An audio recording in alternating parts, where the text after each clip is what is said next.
antes que houvesse dia, eu sou, e ninguém há que possa escapar das minhas mãos. Operando eu, quem?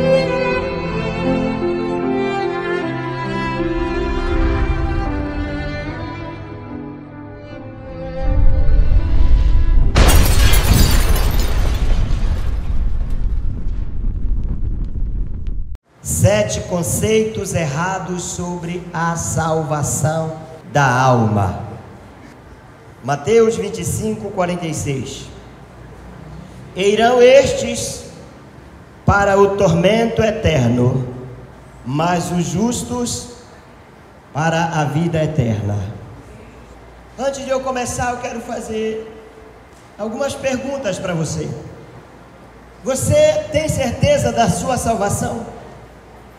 Você que está aqui nesta noite, que veio a este lugar, você tem certeza da sua salvação? Certeza mesmo, total, absoluta, sem a menor sombra de dúvida que está salvo? Não estou perguntando se você é religioso, não estou perguntando se você frequenta uma igreja, eu estou perguntando se você tem certeza da sua salvação. Não estou perguntando se você é uma pessoa de conduta ética e moral elevada, mas sim se você tem certeza da sua salvação. Você já chegou a um ponto na sua vida espiritual em que teve certeza realmente de que é salvo em Jesus? Suponhamos que se você morresse hoje, você iria para o céu ou você iria para a perdição eterna? Se você morresse hoje e chegasse diante de Deus e Ele lhe perguntasse por que eu devo deixá-lo entrar na vida eterna, qual seria a sua resposta para Deus? O que você responderia para Deus? Se você diz que você é salvo, quais são as evidências dessa salvação?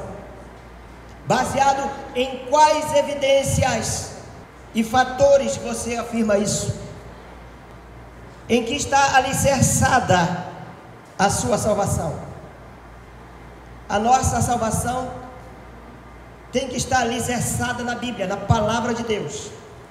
As nossas evidências têm que estar de acordo com a palavra de Deus e não com a nossa imaginação, não aquilo que nós imaginamos, porque a Bíblia diz que só é salvo quem nasceu de novo.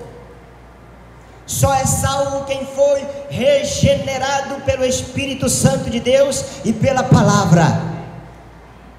Então é sobre isso que eu quero discorrer, falar a respeito da salvação. 7 conceitos errados sobre a salvação, porque há muitos conceitos errados, há muitos pensamentos errados acerca da salvação da alma. Então, de acordo com essas perguntas, supostamente algumas respostas seriam erradas. Quais seriam as possíveis respostas a estas perguntas? Quais seriam esses conceitos de salvação? Primeiro conceito, a primeira suposta resposta que nós ouviríamos das pessoas é: eu sou salvo porque todo mundo que morre vai para o céu. Será que isso é verdade? É, pastor, porque eu assistindo o programa de televisão, aquele artista famoso, aquele apresentador famoso morreu, e as pessoas comentavam: o fulano agora está lá no céu, divertindo a Deus e divertindo os anjos de Deus. Ele agora está cantando lá no céu, ele agora está dançando lá no céu. Esse é o primeiro conceito errado que as pessoas têm, que a humanidade tem, de que todo mundo que morre vai para o céu. Mas quem é que pode afirmar isso? Quem determina quem vai para o céu não é o homem, é Deus, mediante a sua palavra. Então não é o apresentador de televisão, não é o jornalista quem vai afirmar quem é que vai para o céu, não. Em Mateus 25, Jesus fala sobre 2 lugares onde o homem passará a eternidade: ou no céu, conhecido como vida eterna, ou no inferno, tormento eterno. Não existe um terceiro lugar, ou no céu ou no inferno. E várias passagens da Bíblia nos ensinam claramente que nem todos serão salvos. Nem todos serão salvos. Para alguns Deus dirá, está lá em Mateus 25:41. Para alguns Deus dirá: apartai-vos de mim, malditos, para o fogo eterno, preparado para quem? Preparado para o diabo e seus anjos. O inferno foi feito para o diabo e seus anjos, porque eles se rebelaram contra Deus.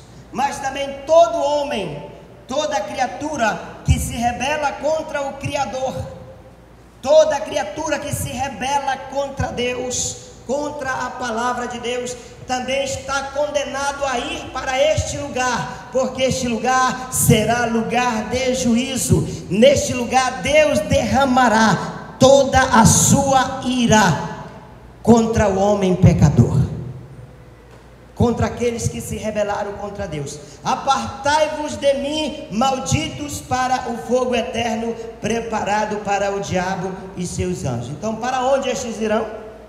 Para o céu? Não. Estes irão para o tormento eterno, para o inferno. Mas os justos, para a vida eterna. O justo é aquele que pratica a justiça. O justo é aquele que vive segundo a palavra de Deus. Para Deus ele é considerado justo. Este vai então para a vida eterna. Então esta teoria já cai por terra. Nem todo mundo irá para o céu. Ah, mas pastor, eu sou uma pessoa boa, justa, eu sou uma pessoa íntegra, eu sou uma pessoa sincera, honesta. Parabéns, parabéns por ter essas qualidades. Essas qualidades estão escassas. Mas eu quero te dizer, meu querido, que não é o suficiente. Isso não é suficiente para levar o homem para o céu. Só por causa disso, o homem não irá para o céu. Ninguém é bom o suficiente diante de Deus. A Bíblia diz que todos pecaram. Diga todos. Todos pecaram, todos se desviaram. Então ninguém é bom o suficiente diante de Deus para obter salvação através dos seus próprios méritos. Todo esforço empreendido pelo homem, todo esforço que o homem possa empreender, é insuficiente para ele alcançar a salvação. Na Bíblia isso é chamado de boas obras. E nós não somos salvos pelas obras. Nós somos salvos pela graça de Deus, pela fé em Jesus Cristo. E ele diz: e isto não vem de vós. Salvação não vem do homem. Isto não vem de vós. Isto é dom de Deus. Então, essas virtudes de ser uma pessoa boa, justa, íntegra, sincera, são virtudes nobres, apreciáveis. Porém, só isso, somente isso, através dessas virtudes, somente através dessas virtudes, o homem não pode alcançar salvação. Elas não podem levar ninguém para o céu. A Bíblia fala de obras para obter salvação, e a Bíblia fala de obras como consequência da salvação. Essas obras são boas como consequência da salvação. A pessoa foi salva por Jesus e ela se torna uma pessoa íntegra, uma pessoa boa, uma pessoa reta, uma pessoa sincera. Isto é consequência da salvação. Mas essas obras, elas não podem obter salvação. Elas são uma consequência, elas são resultado da salvação. Então a salvação não é pelas boas obras, porque pela graça sois salvos, por meio da fé, e isto não vem de vós, não é os seus méritos próprios, não são as suas boas virtudes, isto não vem de vós, é dom de Deus, não pelas obras, para que ninguém se orgulhe, porque se fosse pelas obras, todo mundo achava que estaria salvo, todo mundo diria, bateria no peito: eu sou honesto, eu sou sincero, mas não é. Não é. Sabe por que não é? Porque como é que Deus ele vê essas obras? Como são essas nossas obras diante de Deus? A Bíblia diz, e ele vê as nossas obras de justiça própria. Diz que nós somos como o imundo perante Deus, e todas as nossas obras de justiça como trapo de imundícias, ou seja, são nulas, elas são inúteis, elas são em vão. Está lá em Isaías 64:6. É como Deus vê as nossas obras. Então elas não podem nos dar salvação. Elas são importantes para a nossa vida, para a nossa conduta, mas somente através delas nós não alcançamos salvação. Ah, pastor, eu trabalho, eu pago minhas dívidas, eu cumpro com os meus deveres, eu curto a minha vida da melhor maneira. Eu trabalho, eu vou me alegrar, eu saio no final de semana, eu vou tomar minha cerveja. Agora no carnaval eu vou lá para o bloco, eu vou atrás do trio. Eu não devo nada a ninguém, eu bebo a minha cervejinha. Isso não é pecado. Quem avalia o que é ou o que não é pecado não é o homem, mas sim a Bíblia. Quem determina o que é crime não é o criminoso, e sim a lei. Quem dá o diagnóstico correto da doença não é o enfermo, é o médico. Quem dá o diagnóstico do pecado na vida do homem não é ele mesmo, é a Bíblia. É o que a Bíblia diz. E o pecado é o grande abismo existente entre Deus e o homem. E a Bíblia diz que o homem é pecador. Eu, você, nós somos pecadores diante de Deus. Porque todos pecaram, diga todos. Todos pecaram e estão destituídos, separados, afastados da glória de Deus. Todos pecaram. O homem se tornou um ser corrupto. O homem se tornou um ser depravado. O homem se tornou um ser deplorável diante de Deus.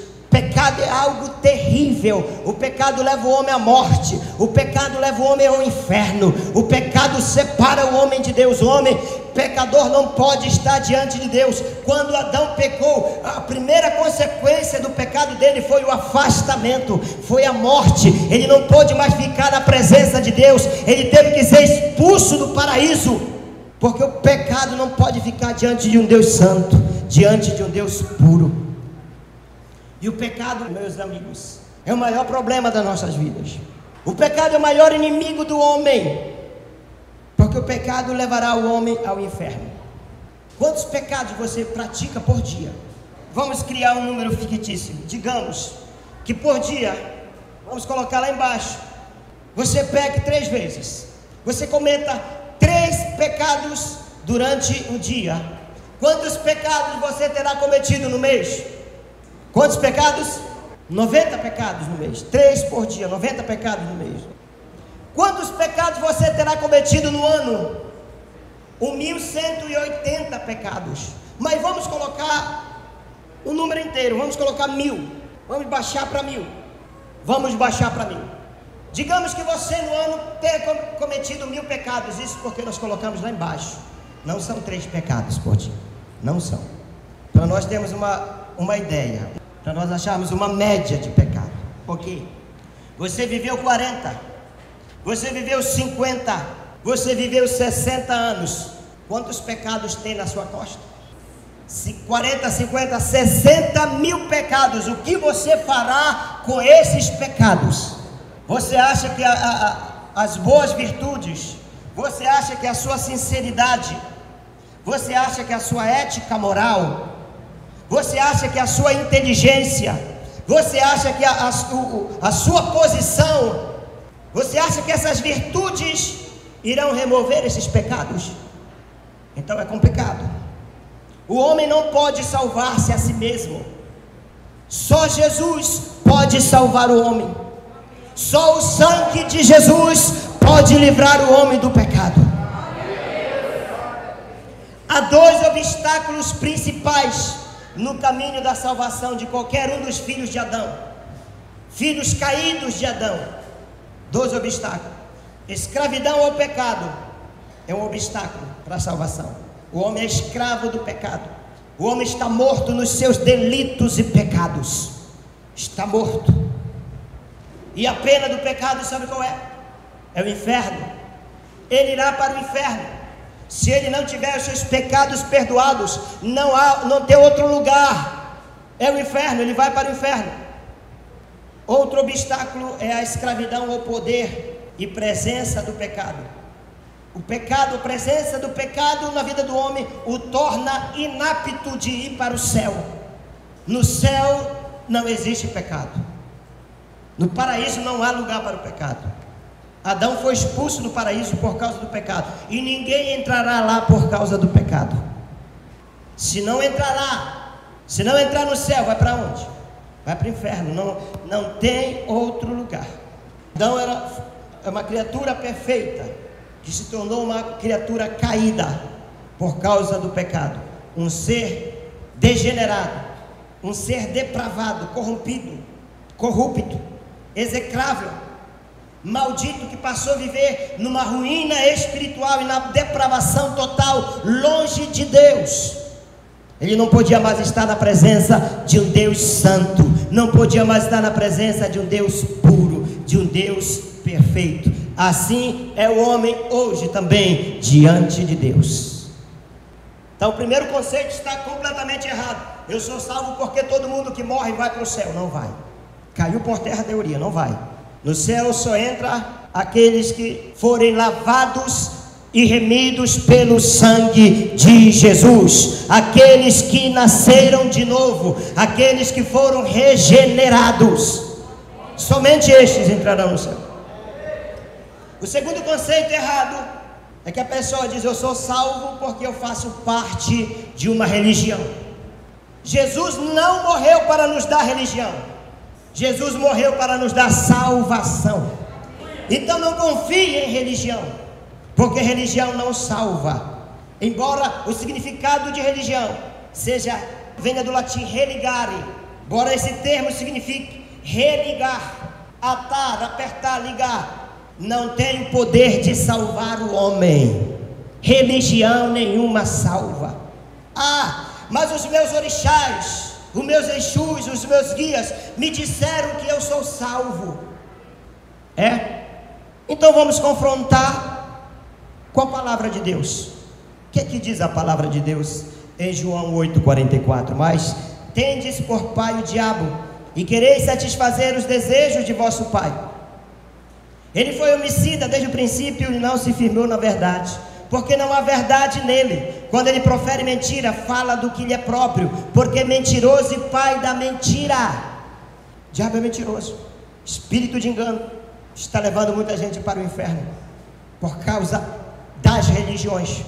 Eu sou salvo porque eu vou na novena, eu vou na missa, eu tenho medalhinha, eu participo de procissões. Isso a Bíblia diz que é idolatria. Também não salvo. Êxodo 20, Deus falando para Moisés: não terás outros deuses além de mim. Só há um Deus, Criador dos céus e da terra, Deus Todo-Poderoso. Ele diz: não terás outros deuses além de mim. Não farás para ti nenhum ídolo, nenhuma imagem de qualquer coisa no céu, na terra ou nas águas debaixo da terra. Deus proíbe idolatria, Deus proíbe o uso de imagens. Isaías 45, versículo 20, a parte B do versículo diz: nada sabem os que conduzem em procissão as suas imagens de escultura. Nada sabem os que conduzem em procissão as suas imagens de escultura feito de madeira, e rogam a um Deus e não a Jeová. Rogam a um Deus que não pode salvar.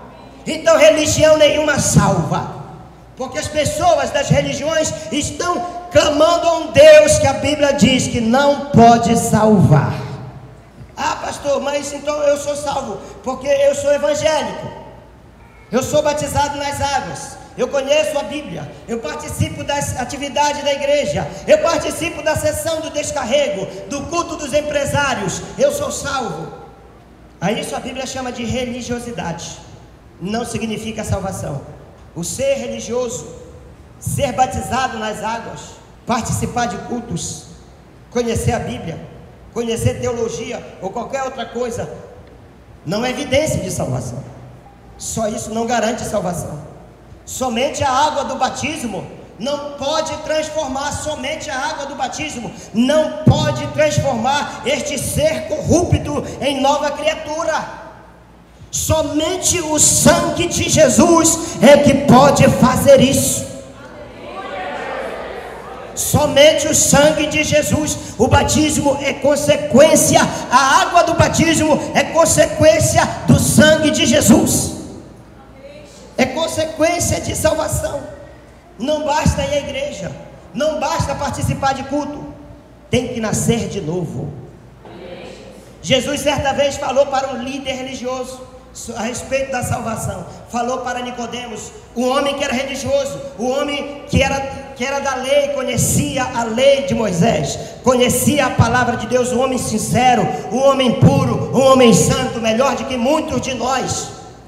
Este homem foi à noite ter com Jesus, e Jesus falou para ele, Nicodemos, todo aquele que não nascer da água e do Espírito não pode ver, não pode entrar no reino de Deus.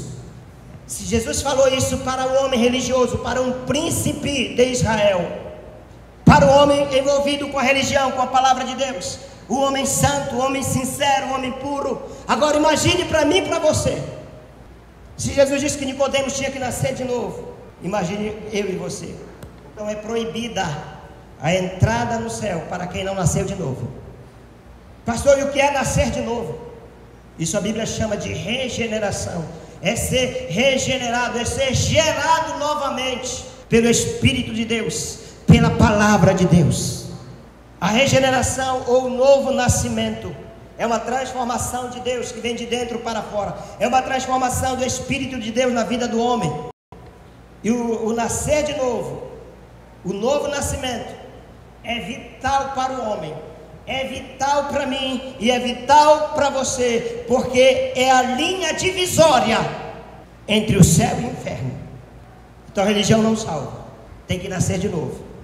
Religião evangélica não salva, cristianismo não salva, catolicismo não salva, espiritismo, islamismo, budismo, hinduísmo, shintoísmo, todas as outras religiões, nenhuma salva. Só quem salva é Jesus Cristo de Nazaré.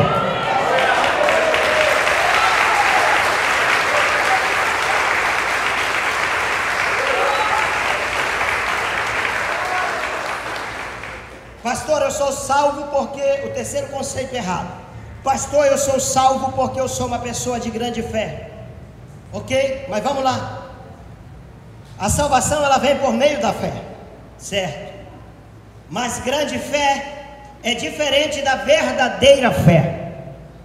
Qual é o objeto da sua fé? Em quem e em que a sua fé está fundamentada, está firmada? As pessoas dizem, mas o importante é crer.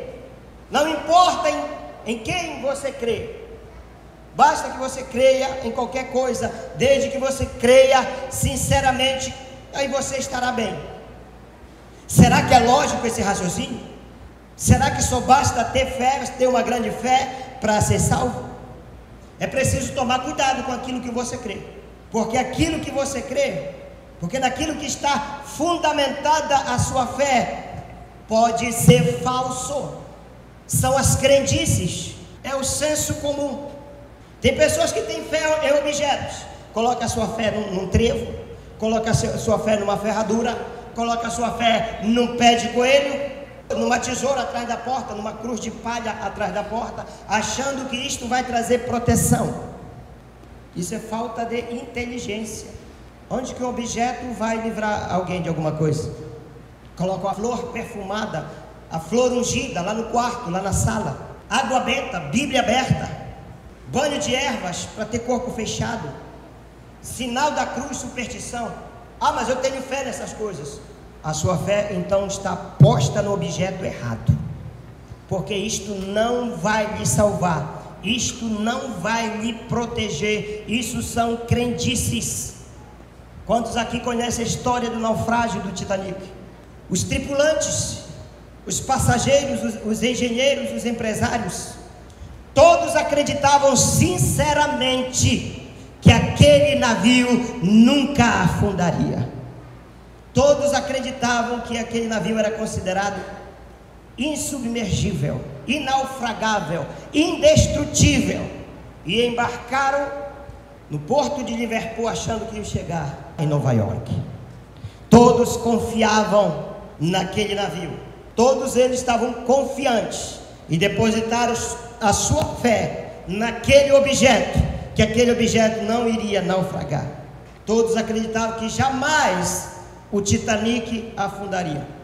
Porém, quando eles enfrentaram o fato de que o navio estava afundando, de nada valeu a fé de que o navio era insubmergível.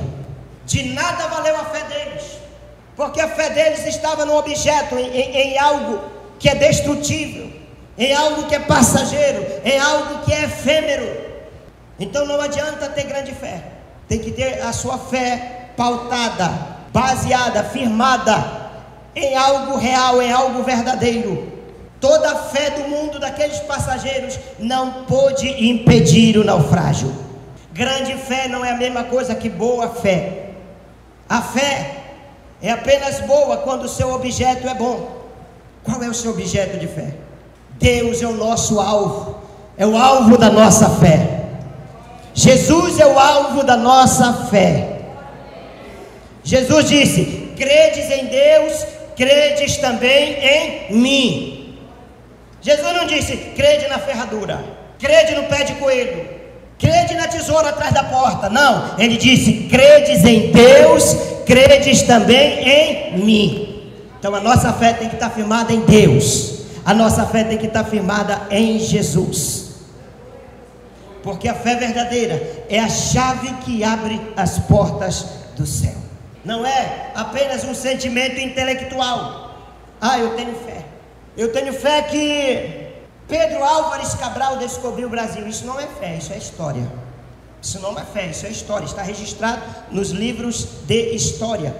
Fé não é uma fé temporal. Alguém que precisa de uma cura, ela chega: eu tenho fé que eu serei curado, ore por mim porque eu tenho fé que eu serei curado.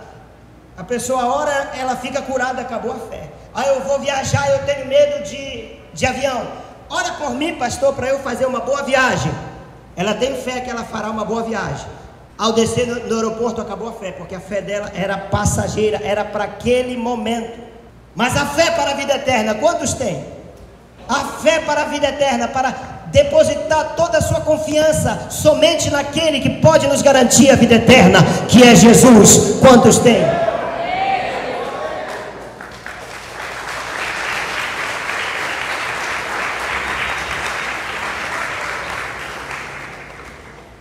Muitos confiam em Jesus, o Jesus que cura, o Jesus que abençoa a pessoa a pagar a dívida, né? O Jesus que pede sua proteção, mas fé para a salvação em Jesus não tem. Quando fala em salvação, cai fora.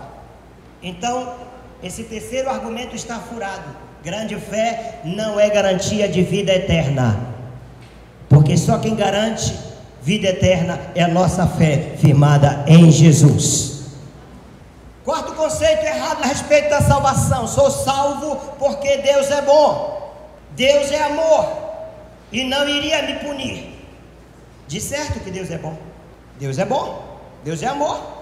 Deus nos ama, e a prova disso é que Ele deu o seu Filho para morrer por nós na cruz.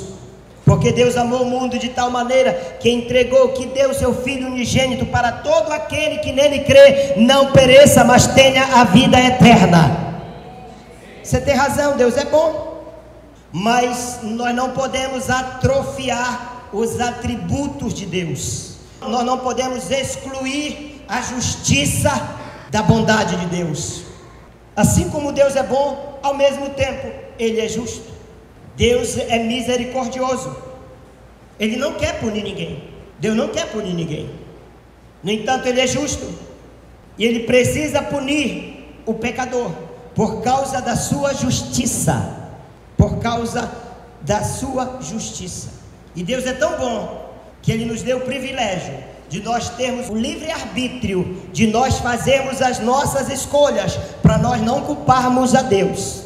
Não, a culpa é de Deus. Não, Ele nos deu livre arbítrio, nos mostrando o que é certo e o que é errado, nos mostrando a vida e nos mostrando a morte, o caminho que leva para o céu e o caminho que leva para o inferno. Agora, quem vai escolher esse caminho sou eu e é você. Então Deus é justo, Ele é tão bom, Ele é tão justo e tão bom que nos enviou a sua palavra. Ele é tão justo e tão bom que eu estou aqui nesta noite pregando o Evangelho, a palavra de Deus, para você escolher entre o céu e entre o inferno. E Ele é tão justo porque se você não tomar uma decisão de ir para o céu, você não pode culpá-lo diante dele, dizer eu não tive oportunidade. E Ele dirá para você, dia 15 de fevereiro de 2015, lá na igreja quadrangular de Petrópolis, você ouviu a minha palavra e você não tomou uma decisão de mudar de vida. Ele é obrigado e Ele tem que punir os nossos pecados, porque diz a palavra que Deus não deixará o culpado por inocente, e Ele não deixará o inocente por culpado. Deus que guarda a beneficência em milhares, que perdoa a iniquidade e a transgressão e o pecado, que ao culpado não tem por inocente. Se você é culpado, meu querido, Deus não vai te ter por inocente, Deus vai te ter como culpado, e Ele vai te punir por causa dos teus pecados. Naum 1:3, o Senhor é tardio em irar-se, mas grande em poder, e ao culpado não tem por inocente. Ele é amor, Ele nos ama, mas também Ele é justo, e o juízo de Deus é severo para quem não se arrepender. Deus não poupou Lúcifer quando pecou, Deus não poupou os anjos quando pecaram, quando se rebelaram contra Ele. Os anjos que negaram a soberania de Deus, negar a Cristo é rebelião contra Deus. Os homens que estão na depravação, os homens que estão no mundo de pecado, eles estão negando a Cristo, eles estão se rebelando contra Deus. Deus não poupou Adão e Eva, Ele expulsou Adão e Eva do paraíso, que eram feitos à imagem e semelhança de Deus. Deus não poupou Sodoma e Gomorra. Por que você acha que Ele pouparia o homem do século 21? Por que você acha que Ele pouparia o homem que não se arrepender e não nascer de novo? Se Ele poupasse esta geração, Ele não seria justo com as outras gerações. Mas como Ele é justo, Ele não poupará. Quinto conceito errado acerca da salvação: sou salvo porque quando eu morrer a minha alma ou irá para o purgatório para ser purificado, ou reencarnarei para ser uma pessoa melhor. A Bíblia não fala da possibilidade de salvação após a morte. A Bíblia não fala numa segunda chance de arrependimento. O arrependimento, a salvação é para quem está vivo. Está vivo? Então a salvação é hoje e agora. A Bíblia não fala numa segunda chance. Hebreus 9:27, e como está ordenado aos homens morrerem uma só vez. Morrerem quantas vezes? Uma só vez. Depois disso vem o quê? Vindo o juízo de Deus. Então não existe purgatório para a purificação da alma. Não existe reencarnação para ser uma pessoa melhor. Está ordenado aos homens morrerem uma só vez, vindo depois disso o juízo. A salvação, meus irmãos, é para quem está vivo. Morreu, acabou o plano de salvação. O que virá em seguida será o juízo de Deus. Lucas capítulo 16, Jesus conta uma parábola do rico e do Lázaro, que morrendo os dois, um foi para a vida eterna, chamada seio de Abraão, outro foi para a perdição eterna, chamado inferno. Ora, havia um homem rico e vestia-se de púrpura e de linho finíssimo, e vivia todos os dias regalada e esplendidamente. Havia também um certo mendigo chamado Lázaro, que jazia cheio de chagas à porta daquele, e desejava alimentar-se com as migalhas que caíam da mesa do rico, e os próprios cães vinham lamber-lhe as chagas. E aconteceu que o mendigo morreu e foi levado pelos anjos para o seio de Abraão. E morreu também o rico e foi sepultado. E no inferno, o rico no inferno, ergueu os olhos, estando em tormentos, e viu ao longe Abraão e Lázaro no seu seio. E clamando disse: Pai Abraão, tem misericórdia de mim, e manda Lázaro que molhe na água a ponta do seu dedo e me refresque a língua, porque eu estou atormentado nesta chama. Disse porém Abraão: Filho, lembra-te,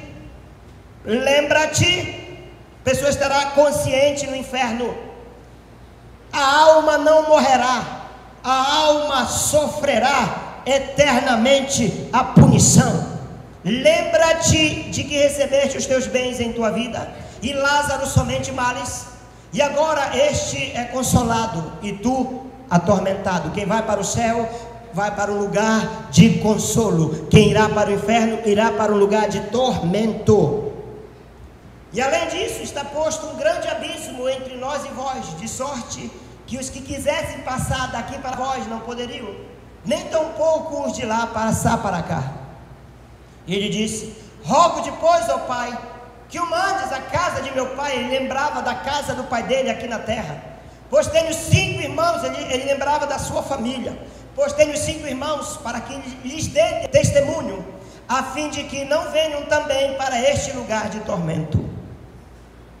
Disse Abraão: tem Moisés e os profetas, ouçam-nos. Eles têm lá a palavra, eles têm lá os pregadores, eles têm lá a Bíblia, eles têm lá a rádio, eles têm lá a televisão, eles têm lá os pregadores que estão pregando o Evangelho. Não são salvos porque não querem. E disse: não, pai Abraão, mas se algum dentre os mortos fosse ter com eles, arrepender-se-iam. Não volta. Ninguém vai sair do inferno para pregar, assim como ninguém sairá do céu para pregar. Porém Abraão lhe disse: se não ouvem a Moisés e aos profetas que estão vivos, tampouco acreditarão ainda que algum dos mortos ressuscite. A salvação é para quem está vivo. Você é responsável por esta decisão. Então não haverá purgatório, não haverá reencarnação, não haverá uma segunda chance, porque a salvação é para quem está vivo. O 6º conceito errado acerca da salvação: sou salvo porque, independente de eu frequentar uma igreja, existem vários outros caminhos para a salvação. Existem vários outros caminhos para a salvação. Minha resposta apologética é que o céu não é Roma.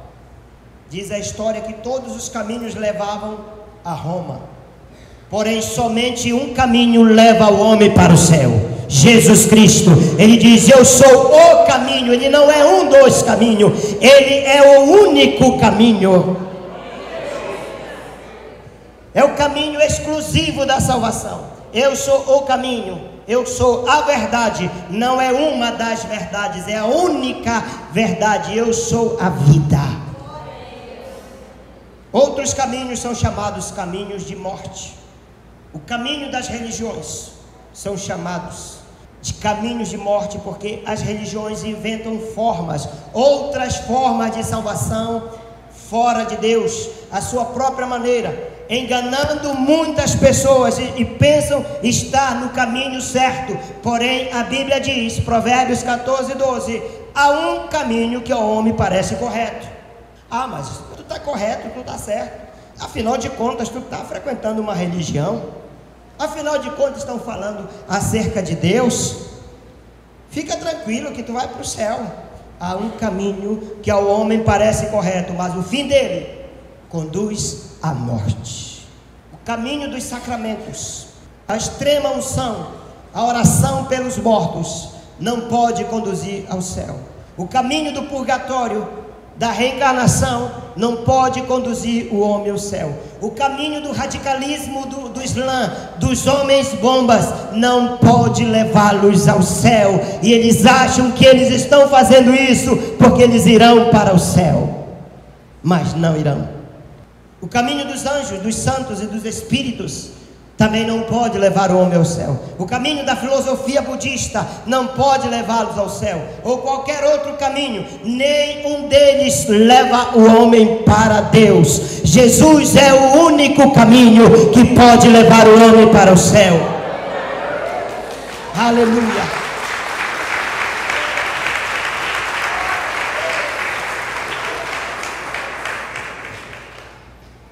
Atos capítulo 4, versículo 12 diz: e nenhum outro há salvação, porque também debaixo do céu nenhum outro nome há dado entre os homens pelo qual devamos ser salvos. Não há nenhum outro nome debaixo do céu, nem Maria, nem José, nem Antônio, nem Paulo, nem ninguém, nem Confúcio, nem Maomé, nem Buda, somente Jesus Cristo de Nazaré. Sétimo e último conceito, dos conceitos errados da salvação da alma: sou salvo porque eu creio em Deus. Sou salvo porque eu creio em Deus. Qual Deus? Qual Deus que você crê?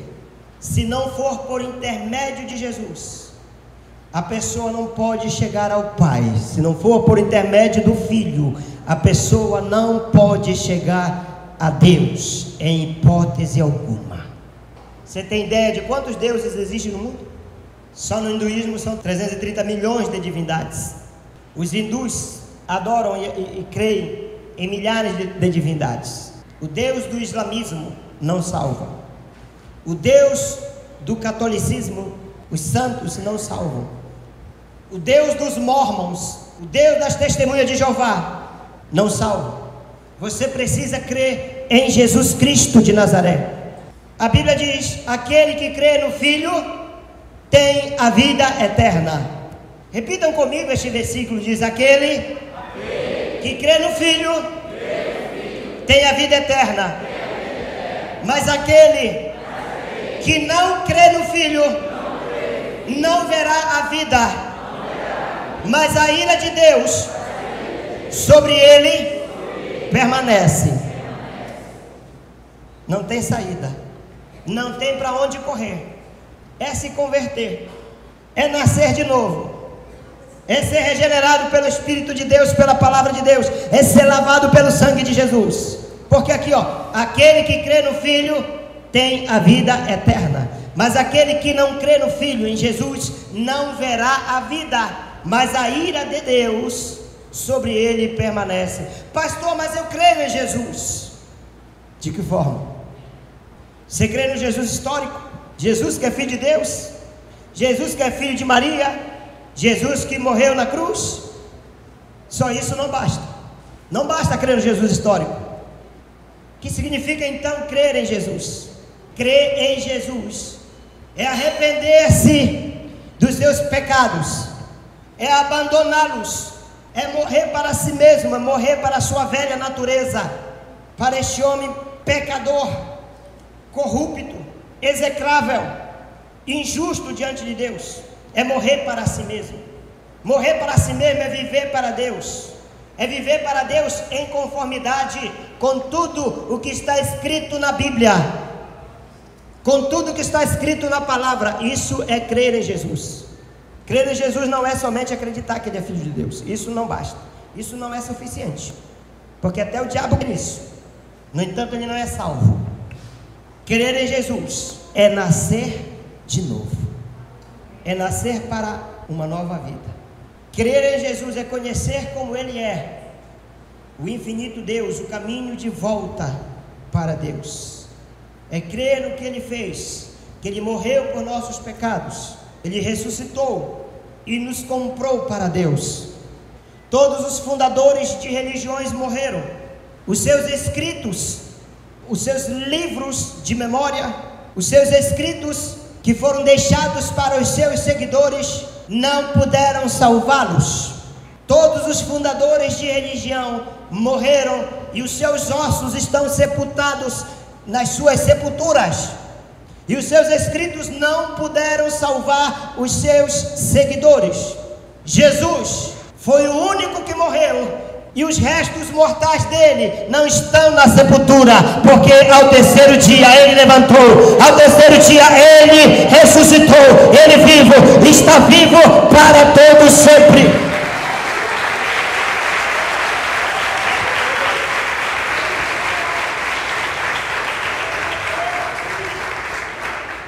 A diferença de Jesus para todos os fundadores de religião é que ele morreu e ressuscitou. Nenhum deles ressuscitou.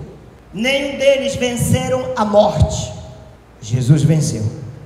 Jesus é único. Jesus é incomparável. Nada e ninguém se compara a Jesus. Paulo fala disso aos Filipenses.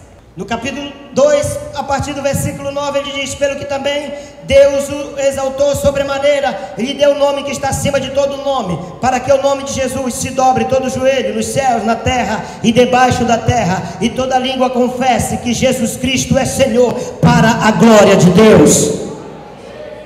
Todos, diga todos, diga eu, nós, todos, temos que confessar Jesus como Senhor.